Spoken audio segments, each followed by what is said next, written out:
Hey everyone, me Kevin here. Obviously, the stock market dropped after news that Donald Trump tested positive. However, when news hit that Joe Biden, Treasury Secretary Mnuchin, Nancy Pelosi, Mike Pence, and White House Chief of Staff Mark Meadows tested negative, the stock market started recovering. Yet the stock market might be extremely blind to two very dangerous catalysts coming over the next 2 weeks. And in this video, I'm going to put together facts that I've prepared for you and some of my conclusions in terms of how we can prepare for what might happen over the next 2 weeks.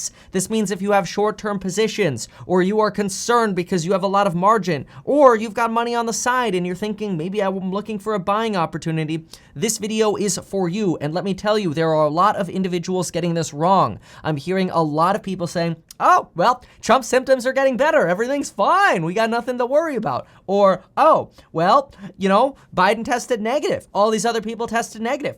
We're good. That's not how it works. That's not how it works. It's so wrong. It's so terribly wrong. And that's why in this video, we're going to talk about two very important catalysts, and I'm going to provide facts to back up my data. So let's get into catalyst number one. I'm going to pull this up on a flowchart. And of course, before I pull this flowchart up, I got to remind you to get 2 free stocks with Webull. Deposit $100, get 2 free stocks with Webull worth up to $1,600. And of course, use the link down below for life insurance next to the Webull link. You can sign up for life insurance in as little as 5 minutes. You can Apple Pay, Android Pay for it, and you're done. It's that good. You got peace of mind in a pandemic. Okay, here's the flowchart. Day -4. This is when we expect that Donald Trump was exposed to COVID at the nomination ceremony for Supreme Court Justice or future Supreme Court Justice Judge Barrett. Day 0. This is when Trump really started experiencing his first symptoms. This is why we say day -4, because you don't immediately have symptoms with COVID. Even though in theory, Donald Trump could have been contagious on Tuesday, the night of the debate. So stay tuned. We'll talk about Biden in just a moment. But on September 30th, Donald Trump was sleepy and lethargic. This was day 0. On October 1st, we know, and we're gonna take the Blue Shield Blue Cross data. I will link this down below. If you go to Blue Shield Blue Cross and you look at the time frame for COVID symptoms, you'll see that on day 1, it is very common that on your first day of symptoms, you will have a fever of 100.4 or higher, chills, and congestion. Well, on day 1, Donald Trump had exactly that. He had fever, chills, and congestion.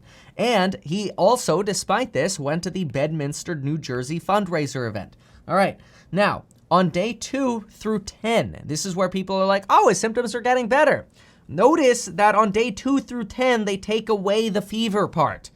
I don't know why, it's just how it is. Anyway, for day 2 through 10, you usually have a cough, you've got some congestion, and maybe you've got some fatigue. Okay, not that big of a deal for day 2 through 10. Day 2 is actually the day that Donald Trump did experience cough, congestion, and trouble breathing, but no fever. It matches like the outline perfectly. He was given a supplemental oxygen due to his trouble breathing. He received Regeneron's polyclonal antibody cocktail. He was transported to Walter Reed's Medical Center, and he was able to walk, which some say, he only did that at this point because it's better to walk now than to have to be wheeled out of the White House later. Wouldn't look so good. Anyway, on day 3, that is today, Donald Trump's doctors say that Donald Trump is 72 hours into the disease, and this freaked people out because they're like, oh my gosh, this means Trump's been sick since Wednesday. And then they came back and said, well, we really mean 3 days, that today is day 3, Saturday is day 3. And this kind of aligns with what we have here, because see, we've got October 3rd, Saturday, that's today is day 3, day 2 was Friday, day 1 was Thursday. But day 0, that evening when he first started having symptoms, was also a day to consider. So yeah, that is about 72 hours ago. So the time frame here is right. It just didn't come across very well in the media. Here's the problem though, folks. The problem is October 8th, which October 8th is a Thursday, I believe. I'm just going to confirm. Yeah, October 8th is Thursday. Day 8 is when a fork in the road could begin. A fork in the road is usually created between day 8 and 12, and this is when you'll either go severe or you'll go mild. If you go severe, you could experience acute respiratory disease syndrome, which is when you have extreme difficulty breathing and you might be placed on a ventilator or go into the ICU. This would be very, very, very bad. If this happens late Wednesday or potentially as late as Monday the 12th, the stock market is going to panic. We'll talk about amounts in just a moment. If Donald Trump has mild symptoms, then there's a good shot of the stock market recovering. We would probably expect to see those mild symptoms or Donald Trump's recovery by the end of next week as well. If you are invested in Regeneron stock, if we go mild, Regeneron and Remdesivir, the stocks or the companies that manufacture these drugs, yes, good. Gilead would be very, very happy if that happens. If we go severe, both of those companies are not going to do so well in the stock market. But we're going to talk about the broader stock market here, not just those two stocks. Day 12 is Monday, October 12th, and we'll either be in the clear or we'll be substantially worse. And by the way, if you want a reminder in terms of how you could track the days, notice the date exactly matches the days. That's because day 1 was October 1st. And then, of course, after this, there could potentially be prolonged damage or you didn't make it. Okay, so that's catalyst number 1, but let's now talk about catalyst number 2. What if Biden, Pelosi, or other leaders get COVID? Oh, but wait a minute, Kevin, they tested negative. How could they get COVID?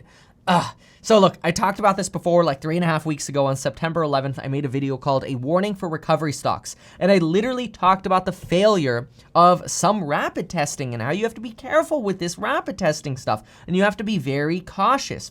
And so here is something that we need to understand. The fact is, COVID testing isn't as great as we believe it is. Donald Trump and the White House used COVID testing as a way to express that they and those around them were free from COVID and therefore didn't have to wear masks. Well, this is where the problems come up. If we go to what MIT says, and this is what I talked about 3 weeks ago, so if this is familiar, just skip forward like a minute, but take a look at this. This is what MIT says. The odds of a false negative on days past exposure are very high. Remember when I said Donald Trump was exposed T-minus 4 days? Well, even on that day, on Wednesday, day 0, T-minus 4 days, Donald Trump would have a 67% chance likelihood of testing negative, even though he's technically positive. That's called a false positive. And once you have symptoms onset, which Donald Trump has, you still have a chance of a false negative. And now, fortunately, we do have confirmation, and I mean, not fortunately that he has it, but confirmation is good to have. So fortunately, we know that Donald Trump is COVID positive, so we can seek the proper treatment. So that's good. Once you start showing symptoms, the odds of false negatives go down. But what does this tell us? This tells us that Biden and Mnuchin and Pelosi and all these other individuals, they could still be in this false negative territory. And this could create a very large second potential problematic catalyst. Think about this. If Biden was exposed on Tuesday, and Trump was likely contagious during this period of time, then it's quite possible that Biden might not experience symptoms until Sunday or Monday at the earliest, and he might not actually test positive until Monday, Tuesday, or Wednesday if he ended up catching COVID from the debate. So it's still way too early to say, oh, Biden tested negative, he's fine. We got to be careful. Monday or Tuesday, it is still possible that Biden could test positive for COVID. Now, if he doesn't test positive on Monday and Tuesday and Wednesday, then we're probably going to move into the clear with Biden. But Treasury Secretary Mnuchin is a day behind Biden. Treasury Secretary Steve Mnuchin last met with Trump in person on Wednesday the 30th, which during that time, Trump was also likely symptomatic. So we've got some time to go here, but let's analyze how these could actually end up being market-moving catalysts. So what I'm going to do is I'm going to pull up a little spreadsheet that I put together here on exactly this, and we can kind of deduce, okay, what do we think that this actually means? All right, so here we go. If Mike Pence, who currently has tested negative, ends up testing positive, this is very likely to be market moving, and we'll probably hear that he would test positive, I would say sooner than Biden and Mnuchin if he ended up getting it, especially at that Saturday event. It's possible he could still be testing with false negatives. If Mike Pence ends up getting COVID, then that means Nancy Pelosi could end up running the country, especially if Pence and Donald Trump end up falling, more ill from COVID.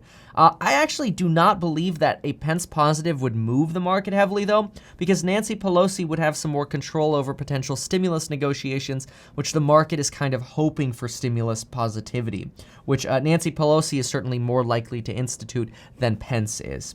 Biden could test positive, as we said, between Sunday and Friday of next week, though probably between Sunday and Tuesday of next week. If he ends up getting positive, this would be very bad. It would reduce the odds of stimulus. It would increase the odds of election uncertainty. The election could get delayed. It could falter. There could be a lot of issues here. I do think that the market might move down somewhere between 1% to 5% if Biden tests positive. If Donald Trump's condition worsens, this would likely create even more damage because it would be a massive signal that even the best healthcare in our country is failing. This, in my opinion, has a very high likelihood of destroying recovery stocks with a 15 to 25% fall and could substantially hurt the broader market. I wouldn't be surprised if we saw the broader market pull back 5 to 10% quickly. Quick note, if this happens, the stock market pullback is likely to compound and we might see multiple days that are red in these amounts, which could mean that a really bad outcome of this, outbreak could potentially crash the market as much as 20 to 30% over the next week to week and a half. So these are very important beginning catalysts to consider. And so when you see this chart and you just see kind of like 5 to 10% quickly, I mean in one day, but the next day is probably going to be bad too. So these are things to keep an eye on. And remember, we expect this day 8 to be somewhere around Thursday or late Wednesday of next week. Now, the media is currently saying the next 48 hours are the most important, which actually means Saturday through Monday. That's fine.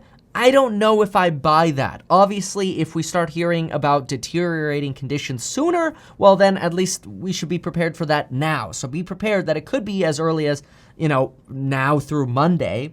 But my expectation is day 8 is going to be a lot closer to Thursday to next Sunday. That's more of the time frame after symptoms start. And this is also something Donald Trump's doctor said. Donald Trump's doctor said we're worried about day 7 to 10, which is the inflammatory stage. So be careful for that. If Pelosi or Mnuchin test positive, both of these could reduce the chances of stimulus.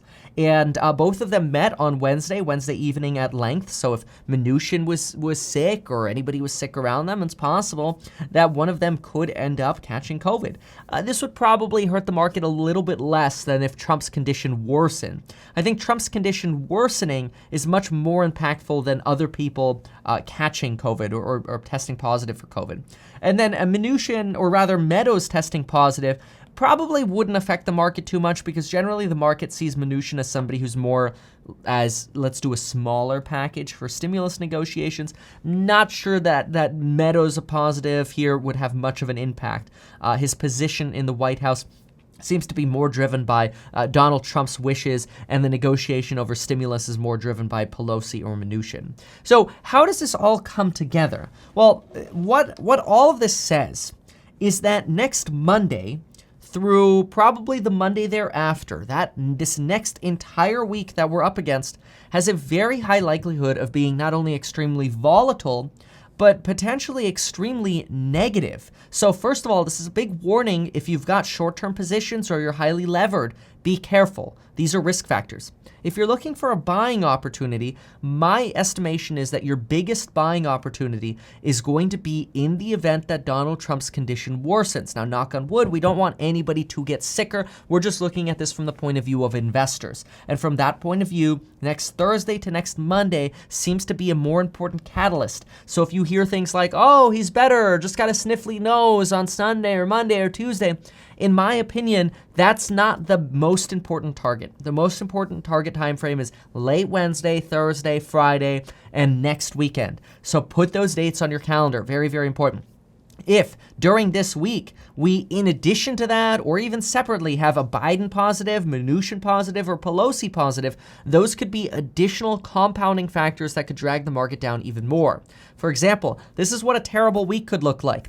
Monday, Tuesday, Mnuchin and Biden end up testing positive, and then come Thursday, Donald Trump, his condition worsens. Then we might see the market sell off even more because now it's like, oh my gosh, the country's tools aren't even working to protect the president. And great, now more people are testing positive as well. They might have the similar experience because obviously we don't have what it takes to prevent this from getting really bad. Best case scenario, by next Thursday, Friday, Donald Trump is better. the therapeutics are working and we don't have to worry about all of this craziness. That's my expectation. These are the things that I'm planning for. So when it comes to buying, I'm probably not going to be looking to buy unless one of these catalysts ends up happening. And I'm going to keep my money on standby until one of these things either happens or does not happen.